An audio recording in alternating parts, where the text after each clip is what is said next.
Michigan 2021. This fall, we find ourselves negotiating a new phase of the pandemic while tackling population loss, productivity, the future of work, education, and public health, with politics among it all. As we look to this new COVID relief bill, there are going to be so many resources, and the work we do in the next couple of months is going to set the tone for our ultimate economic resurgence and success. Governor Gretchen Whitmer, 3 years into the job, working with a Republican majority legislature and butting heads on spending and executive powers coming out of the pandemic. The $2 billion in COVID relief money from the feds could make a difference in shoring up Michigan's economic recovery.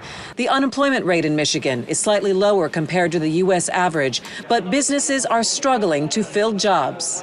I think we're kind of in the top 15, top 10 in terms of our economic performance compared to most of the nation, primarily thanks to the strength of the manufacturing sector globally.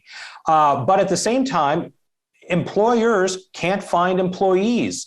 There was a talent shortage before COVID began, and it has only been exacerbated since.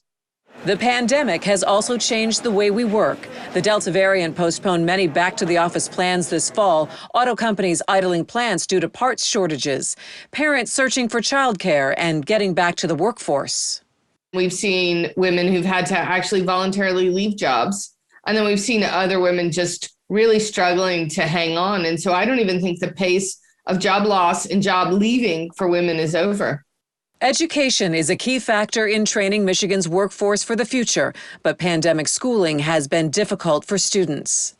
I also like learning better when I'm around people that are also learning with me, which are the students and also the teachers teaching me. What has pandemic schooling in Michigan this past year shown us about education? Yeah, I mean, one, I think it's shown us like how critical in-person learning and teachers are. There's really no substitute. And I think for so many kids who have lost so much learning because they weren't in school, they just didn't have that option. It really underscores how critical public education is for us as a society.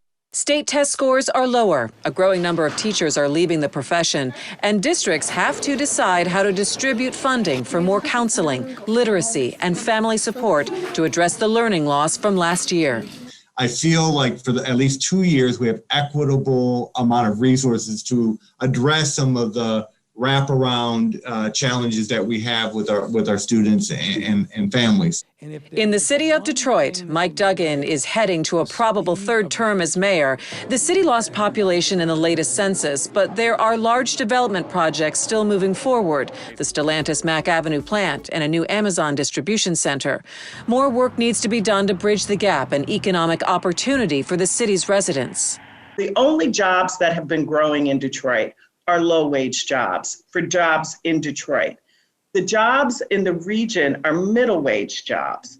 Now, you could say, well, a low-wage job is better than no job, but if those are the only jobs that are growing, right, then that's going to be problematic for everyone. Job training programs, especially in skilled trades, are trying to attract the next generation workforce. We're here to introduce them to carpentry so they can touch it, feel it, do it, make the mistakes on it, make sure they understand that it's not life-ending if they do make a mistake, and how to fix it. In Detroit and across the state, people are demanding more investment into aging infrastructure. The summer storms and historic rain taking a toll on homeowners multiple times. The infrastructure in this country was built for the climate of the 20th century. It worked well for a long time. 8 to 10 inches of water in your basement, it don't make sense. Our community health more important than ever. COVID exposed disparities in healthcare, access, and information. And communities continue to be at odds over mask and vaccine mandates. That friction spills into the politics of getting things done. Democrats are looking to push back against proposed election bills, putting emphasis on voter ID requirements.